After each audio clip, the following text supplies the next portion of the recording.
वो चाचा recording studio मिस्र बता रहा।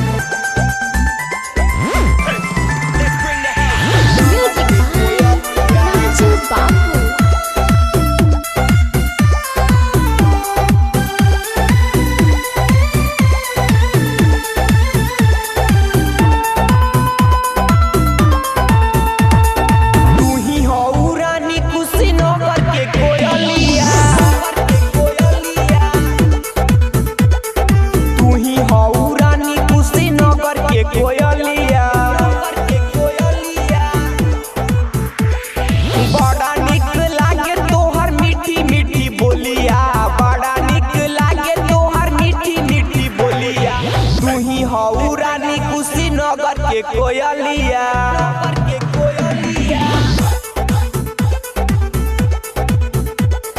तू ही हऊ रानी कुशीनगर के कोयलिया। म्यूजिक बाय राजू बाबू। कुशीनगर के कोयलिया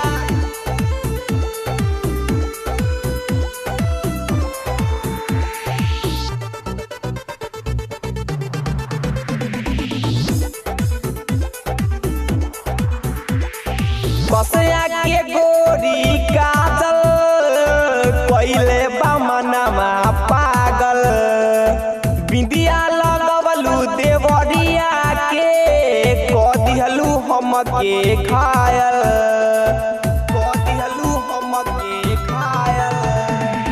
बसया के गोरी काजल पहले बमनमा पागल बिंदिया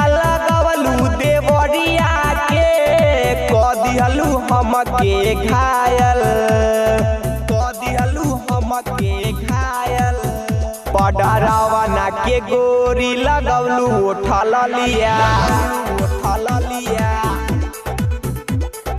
तू ही हऊ रानी कुशीनगर के कोयलिया। बड़ा निक लागे तोहर मीठी मीठी बोलिया बड़ा निक लागे तोहर मीठी मीठी बोलिया तू ही हऊ रानी कुशीनगर के कोयलिया।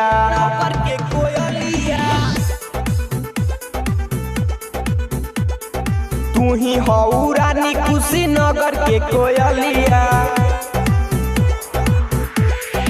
म्यूजिक बाय राजू बाबू।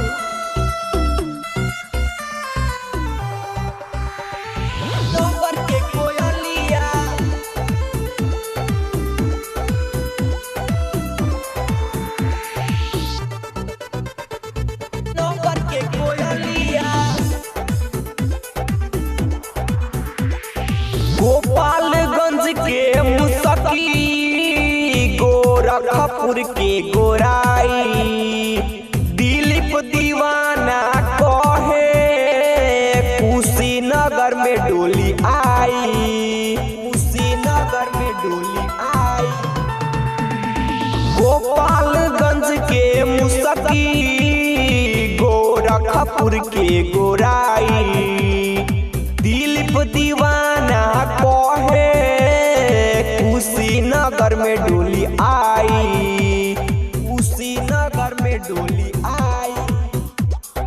जान मारे गोरी तोहर कानामा के बलिया तू ही हऊ रानी कुशीनगर के कोयलिया।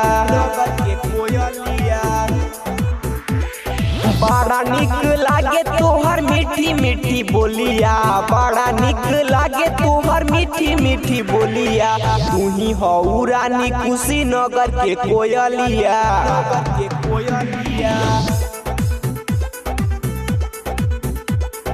तू ही हऊ रानी कुशीनगर के कोयलिया।